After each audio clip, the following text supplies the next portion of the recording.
চিরদিন কাহারো সমান নাই যায়। দেখতে থাকুন মমতা ব্যানার্জি, দেখবে আর জ্বলবে, লুচির মতো ফুলবে। সন্দেশখালীর শেখ শাহজাহানদের পিঠে উৎসবের পর সন্দেশখালীর মা বোনেরা মুখ্যমন্ত্রীর সঙ্গে একবার কথা বলতে চেয়েছিলেন। তারা চেয়েছিলেন মুখ্যমন্ত্রী একবার অন্তত সন্দেশখালী আসুন, কিন্তু তিনি যাননি, ফিরেও তাকাননি মুখ্যমন্ত্রী।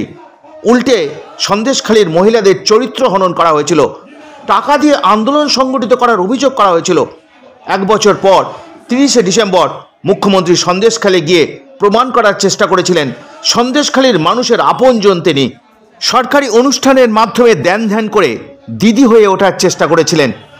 কিন্তু 31শে ডিসেম্বর বিরোধী দলনেতা শুভেন্দু অধিকারীর সভায় হাজার হাজার মহিলা উপস্থিত হয়ে প্রমাণ করে দিলেন তাদের বুকের ক্ষত এখনো দগদগ করছে। কেউ ভুলে যায়নি, কথা বলুন না, বলুন না। 10,000 লোক তো আছে, জিজ্ঞেস করুন। এদের তো ফুড প্যাকেট দিয়ে আনা হয়নি, আবাসের বাড়ি দিব বলে আনা হয়নি, এদের জিজ্ঞেস করুন। কেউ ভুলে যায়নি। মমতা ব্যানার্জিকে প্রাক্তন মুখ্যমন্ত্রী করব, যে মহিলাদেরকে জেলে পাঠিয়েছেন আপনাকেও জেলে পাঠান। তাতে কি হয়েছে? আমরা চলি সমুখ পানে, কে আমাদের রুখবে? রইবে যারা পিছুর টানে, কাঁদবে তারা। She said it all was lie. She said all allegation were lie. She said all allegation were lie. Ask the people of Sandeshkhali.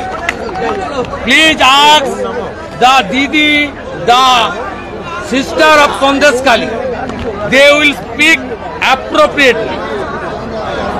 Please ask them. Thousands of people are here. Please ask them. সরকার চলছে, তৃণমূল মানে মমতা ব্যানার্জি নিজেই দুষ্টু। তিনি অ্যাসেম্বলিতে দাঁড়িয়ে বলেছেন শাহজাহানের পক্ষে। যিনি শাহজাহানকে সাপোর্ট করেন তিনি নিজেই তো দুষ্টু। আজকে হিন্দু ভোট একাত্তর কথা আপনি বারবার তুলে ধরেছেন। হিন্দুরা একাট্টা হয়েছে, আর একটু করা।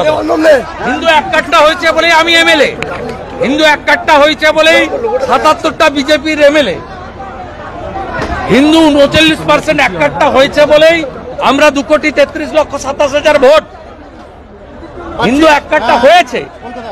আমাদের মহারাষ্ট্রের মতো আর 5% হিন্দুকে আমাদের পক্ষে ভোট করাতে হবে, তাহলেই জিহাদি, জঙ্গি, মৌলবাদদের এখান থেকে আমরা খতম করব। মুখ্যমন্ত্রী বলছে সত্য বেরিয়ে পড়েছে, মুখ্যমন্ত্রী নিজেই মিথ্যাবাদী। 60 বছরের পরে সব মহিলাকে বিধবা ভাতা হাসপাতাল।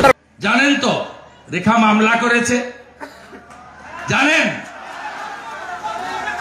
প্রয়াত হাজি নুরুলের নমিনেশনটা ডিফেক্টিভ, জানেন জানেন তো একই গ্রাউন্ডে বিজেপির প্রার্থী দেবাশিস ধরের বীরভূমে নমিনেশন কেটেছ, আর এখানে মমতার পোষ্য আমলারা রেখে দিয়েছ, ভেবেছ পার পেয়ে যাবে না। কদিন আগে হিয়ারিং ছিল, পার্টি নয় রাজ্য সরকার মামলায়, রেখার মামলায় রাজ্য সরকার হলফনামা জমা দিতে গেছিল, বিচারপতি ধরে হলফনামা বাতিল করে ক্ষমা চাইয়েছে কোর্টের মধ্যে। পরের ডেটটা কবে জানেন? জানেন কত? 15ই জানুয়ারি। নিশ্চিন্তে থাকুন, এমপি বিজেপির হবে, বিজেপির এমপি হবে। চিরদিন কাহারো সমান নাই যায়। দেখতে থাকুন মমতা ব্যানার্জি, দেখবে আর জ্বলবে, লুচির মতো ফুলবে।